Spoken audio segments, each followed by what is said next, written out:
everybody. This is Latoya, and welcome to day 6.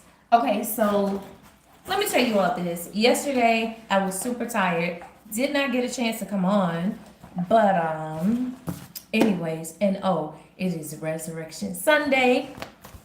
My God reigns. He'll reign forever.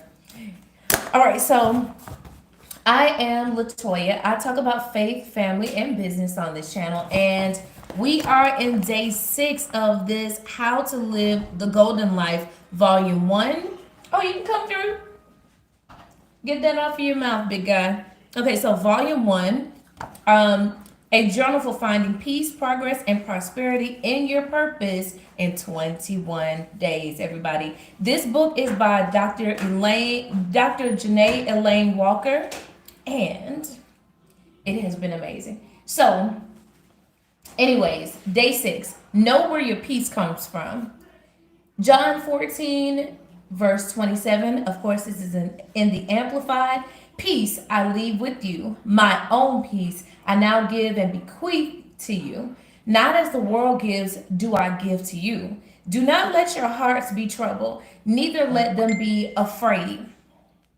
Stop allowing yourselves to be agitated and disturbed. Okay? And do not permit yourselves to be fearful and intimidated and cowardly and unsettled.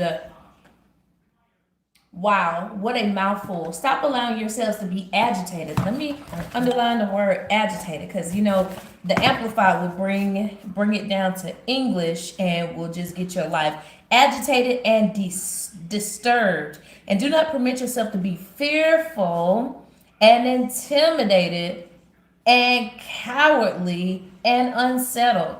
My God, that's a whole sermon within itself. So with that being said, day 6, Anna's in the bathroom break. About day 6, one of the biggest fights of my life was for the peace that Yeshua already gave to me. I allowed the devil to lie to me because of a tragedy I experienced in my life. Wow. Yeshua doesn't give peace as the world gives it and takes it away. Our peace is constant, even if the events in our lives are not. No matter what you experience in life or leadership, hold on to your peace. Okay? And I know sometimes, yes, tragedy and hard times. I've even been through like a life-changing event I know it has changed me a whole lot. I'm not the same person that I was pre-September 2015. And I knew when you go through something tragic, you remember. Like, I remember specific dates in my life. September 2015 was like one of the most life-changing moments that I've ever had before in my life. And before that was 2006. It was April 2nd. Wow. And today is April 4th. So, yeah, April 2nd, 2006, that was another tragedy as well. And I'll say it like this, one of my really good friends, or somebody that I had become friends with, in a little trade school that I went to, she was brutally murdered. They never, ever, ever found her killer. And so one of the biggest things, I'll tell you this, God even gave me peace in this situation because for so long, after the whole murder, they would tell us like, the detectives, they wanted to find out like who was with her last, when's the last time that you saw her, what's the last thing that she said to you, do you think that she was going to have company? And one of the things was we were supposed to go into business together. She had already started the business plan. We both were working on it. And we had already finished with our clinicals at the school. I had my oldest daughter at that time. She was the only kid that I had. And it was just all of a sudden, because just imagine if you talk to this person at least 4 to 5 times per day. And she was going to help me out to watch my oldest. That was the only child that I had at that moment. So I say my oldest. So she's my oldest now, Bryce. She was going to watch her for me. And I didn't get a chance to go that night because it was just random. She was like, oh, I'm a little tired. Um, I'm gonna go ahead and just get some rest tonight. Let's just catch up tomorrow. Now, this was a Wednesday, so that Thursday she was missing. And I'll just say it like this: the last thing after she told me she was tired, I was just like, wow, I understand that, but it was just in her voice. And I wish I would have been able to piece together the situation that happened, and kind of have a time frame of what was going on at that time. Maybe she was under duress and couldn't talk and tell me the situation. However, if I would have had my child to go on over and she would have been able to babysit my baby probably would have been kidnapped or murdered as well. So sometimes God will put you in a situation or not allow a door to open, and that's because He's trying to save you and keep you safe. That was one of my more monumental, life changing moments in my life. That was April 2nd, because her birthday would have been that Saturday, April 1st. She was an April Fool's baby. And I just thought that she was going to go out of town, but I'm like, no, I talked to this girl 4 to 5 times a day. She was much older than me. And, when you are really, really invested in being friends with people, their mannerisms, how they, their patterns, when they go to work, different things about their lives. And whenever somebody's acting outside of their character, you're like, that's not really you. And so that's how I knew on that Wednesday. Well, I didn't know on that Wednesday all the way, but that Thursday when she didn't show up to work, and she always showed up to work, the red flag in my mind was already raised, right? And I was trying to get more and more people to understand that this was a crazy situation. Something had happened, and I knew how often I talked to her. So don't allow tragic moments to really change you. I know that's easier said than done, but I've given you 2 scenarios. One scenario I've gone more deeply involved in. The other one I'm still not, just at a place where I just want to go deep, deep, deep and just chit chat about. But that was one of my, back in 2006, that was one of my more, it was one of the biggest things that changed my life. And sometimes the enemy, he'll get to your mind and make you think, you can't do this and you can't do that, because for a while, especially after that situation, the detective was like, I need for you to change your life, as far as if you drive this way, go that way. If you hang out over here, go that way. Just change your path, because we don't know who this person is. And my documentation was over at her house. Like I said, we were getting ready to start a business. And mind you, I remember in our city, we have cherry blossoms. So we have a festival, and we had like set up a shop in one of the areas at the cherry blossom. So it was a lot of people coming through. So I'm just hoping it wasn't somebody that she was trying to help during the cherry blossom, that those people, they're in the city for that set amount of time, but then they're out, never to be found again. It's still a cold case. So for me not to really have known anything or have no closure, I remember God gave me a vision. I didn't realize that was God giving me a vision. It was 2 major things that happened before we found out that she was murdered. And that was that Saturday, which was her birthday. We were able to put out a missing person on that Friday, because that would have been like 48 hours, which is weird to me. 48 hours after I didn't hear from her, we were able to put out a missing person. And then, so that was Friday. And that Saturday, my mom didn't want to tell me, but they actually found her car in a neighborhood that she didn't live in. And I'm like, I couldn't put 2 and 2 together, like, what's going on? Like, if they found her car and she's not over there, something really foul is happening.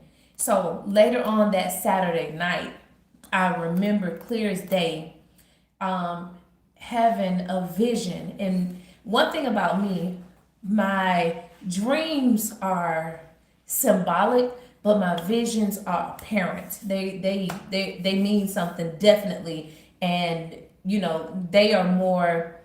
Um, how can I say it? I don't be in an accident like right down the street. Don't do it. Don't go over there because something is going on. Okay. So that evening at the house, I was looking outside, looking in the window, the front door window, and as I looked outside, I saw a Caucasian lady. She was a Caucasian, and she was walking across, but she was floating. And as she floated across the front of the house, she just looked cold and like a ghost. And I'm like, oh, God, I don't even know what to think about that, what this is. I can't even make any sense out of it, but I knew this Caucasian lady looked dead. And that's just about the best thing I can say. And so after I saw that vision, I couldn't hardly sleep. So we were supposed to have church the next day. Um, I was trying everything to get dressed on that Sunday. It just was like I'm having the hardest time getting dressed. I, I can't really get myself together. I don't know what it just was one of those moments. And I know on the inside of my spirit, if something is going on, back then I didn't know that Jesus was speaking to me. But now that I'm old enough, got a deeper, a deeper relationship with the Lord. I have a deeper relationship with Him. Um, I know when He's trying to tell me something, like the Holy Spirit is trying to clue me in. But I could not, for the life of me, get myself together. It took so long trying to get my baby together, trying to get myself together. We finally ended up getting out of the house and went to church. I just was out of it. After church, I received a phone call from a friend, and they were crying. And I'm like, what happened? So they called me over to her place, and I'm like, they were asking me, hey, can somebody drive you? I'm like, I don't even want to walk into this scenario. Like, what do you mean, can somebody drive me? Um, I, what you mean? Just tell me straight up. And they're like, no, we really want to see, can somebody drive you over? And it was one of the most tragic and chilling moments in my life because I knew something foul had happened. Mind you, I'm thinking back about everything. Like, my God, my baby could have been over here that same night. Anything could have happened. I could have walked into a scenario. I could have gotten killed because I could have been on my way back to getting my baby. Something could have happened to me, and I'm like, wow, God. So when I get over there, um, I remember the scene. I remember the scene like it was yesterday, and I'm standing back because, of course, they got the section taped off, and I'm just looking like it's all a dream. Have you ever been in that moment where everything is like a dream?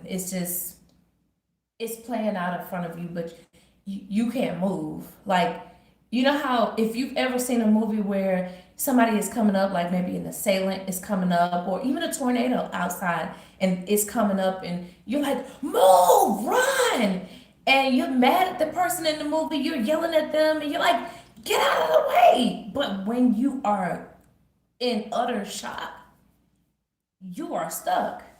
Somebody got to move you. And so I literally was just looking at this scene play out. I could not move my body to save my life. And I saw my friend being rolled out of her house in this body bag. And everything just hit me all at once. Like, I just was not right in the head for a while. Like, I really, really was not right in the head. And so this moment, I say all that to say this. There are times when you go through some extreme tragedies, it can really, really try to change your life, because for a while I would be mad at my parents for like, oh, don't go outside, don't if it's late, don't do this, because and this was before I ever went to like any counseling or anything like that. people, you don't know if you got PTSD or anything else, because people really, really just think that's only associated with military or anything like that. But that's why I'm an extra planner. And then God had to help me throughout the years to really, really understand, hey, I saved you that night. I saved your daughter that night. It was unfortunate about what your friend went through. However, you were saved for whatever reason. I decided to spare your life. Your child's life was spared. And so you have to understand that I reign supreme, and I know what you need to do to be able to be taken care of. And since then, I've been around strangers. I mean, in in different scenarios, thousands of them, and I have remained safe.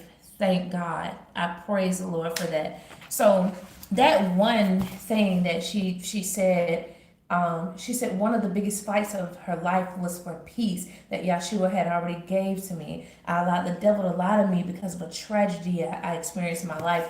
If you have not experienced a tragedy, and I don't wish that on anybody, I've been through a bunch of different scenarios that have built me how I am right now.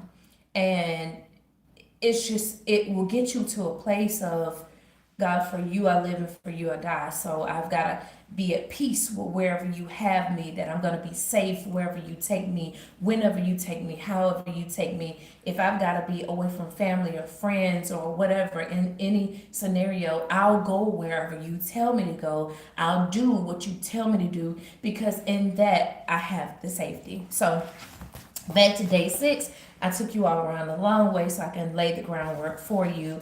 Take action. Receive the gift of peace directly from Yeshua, Jesus Christ. Keep your peace because it is your birthright, your inheritance. It is. I mean, because the enemy, he'll try to steal your peace. He'll have your mind messed up. He'll be talking to you, oh, they're going to hurt you. This, that, and the third is going to happen to you. I've been through multiple scenarios. I even told you all about, crazy scenarios where me and my kids' car was shot at. It was like 4 or 5 shots.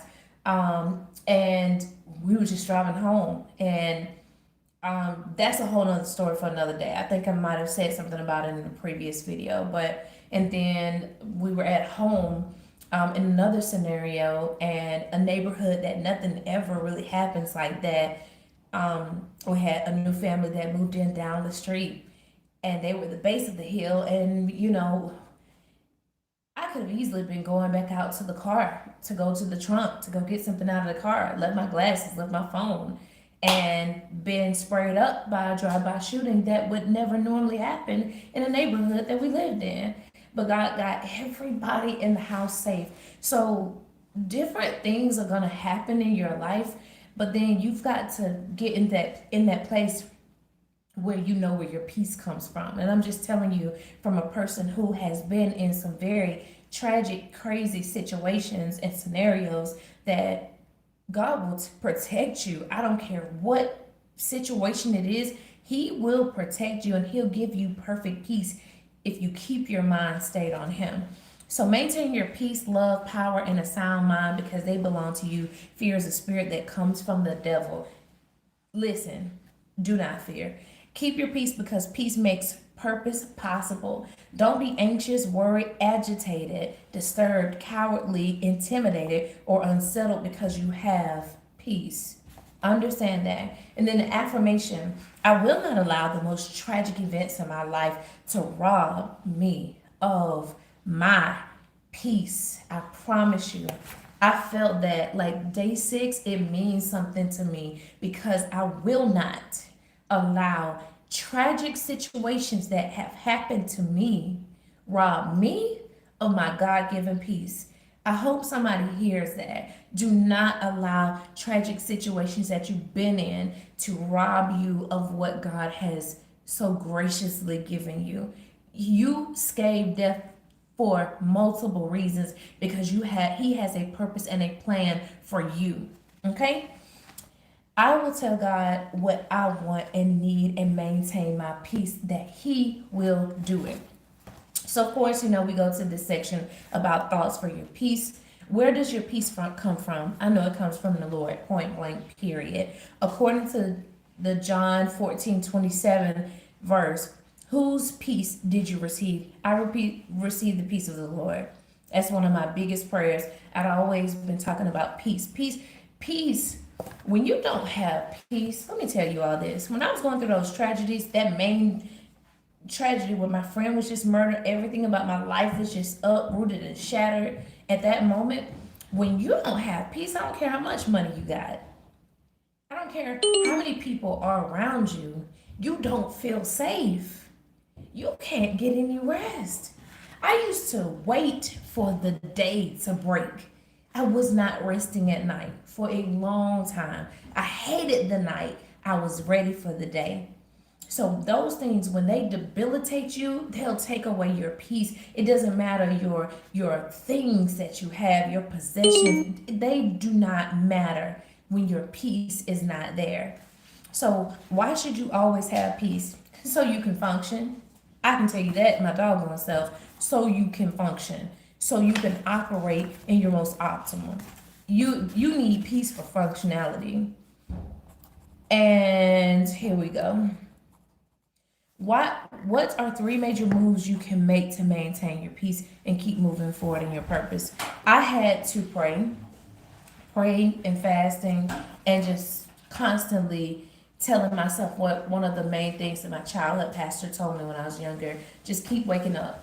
I knew that's probably the most dumbest thing for other people to hear. That's so elementary. You just need to keep waking up. But let me tell you what the power about that is when you can continue to wake up, it gets further and further and further behind you. Just focus on one thing: wake up. Just go throughout your day and wake up. Wake up the next day. Wake up the following day. Wake up the next day after that. And so when you continue to like go through your daily functions and you are praying and fasting and you trying to get the best rest that you possibly can get, the further and further that tragedy will be from you. But it's going to take prayer, because I'm telling you, for me to get to where I am right now, and I've still got a long way to go, it took prayer. It took actually affirmations and talking to myself and saying, God, I don't need anybody else on this earth. I need you. Those tragedies brought me a long, long way, but it was prayer that brought me out, because I could never imagine having somebody being taken away from me so abruptly. It was from a few hours. I mean, in a few hours, a lot can happen in a few hours. So, day 6 prayer points. Father God, help me to hold on to my peace. The attacks have been frequent and strategic, but I have power on the inside of me. I know where my peace comes from. I know I have power over all of the power of the enemy, but sometimes I get weak. I thank you for your strength and the gift of peace, because it definitely is a gift. And then she wants you to write down your day 6 prayer points, then your prayer strategy. Which strategy did God give you in prayer? And that's specifically about peace. Then another section, other reference scriptures about know where your peace comes from. And then unleashed to lead. I'm not sure if she knew she was talking to leaders or not. Leadership application. What are you allowing to threaten your peace? I'll say at the very basic level, it's fear, false fear, because fear, it has a way of debilitating you. You have no idea. Like, fear has a power if you give it. If you start magnifying fear will get really, really, really big, and it will overtake you. And then your health will become bad. Your mind will not function correctly, and you'll just be toxic to be around. Just telling you. So, how will you change this? You just got to talk to yourself, talk to God, and ask Him, because He's the only one that's going to be able to bring you out. Okay? Extending the strategy, vision. Write a vision statement for you and your leadership. Create a visual image, graph, map, chart, picture that depicts your vision. How does today impact your peace? today has impacted my peace in such a major way because all I did was just kind of reflect on the things of God. Like, what has He done for me? He died on the cross, but He had all power in His hand when He got back up. So He died to save me from my sins, and that's a really really powerful thing. Nobody else will be able to ever top that for me here on this earth. So I serve a God that can do more than anybody else. The most powerful person, the most powerful group and organization, the most powerful system. He can do better than all of them combined. So, quote of the day, and I belong to Him. Okay? So, quote of the day: the enemy has launched major assignments against women to shut down the call of God on their lives. And that's from Kimberly Daniels. Okay, that's Pastor Daniels. Okay, self care for a peace tip: get a massage, manicure, and get a massage, manicure. I need to do my pinky. And or pedicure today. All right, so everybody, thank you so much for watching this video. We are going to be on day 7 tomorrow, if the Lord wills. Okay? All right, so I love you all, and you have a super fantastic, incredible, amazing, blessed, highly favored, anointed, sanctified, healed, blessed, organized day. All right? Thank you so much for watching this video. My name is Latoya. Please like, subscribe, and turn on notifications. Bye-bye, everybody.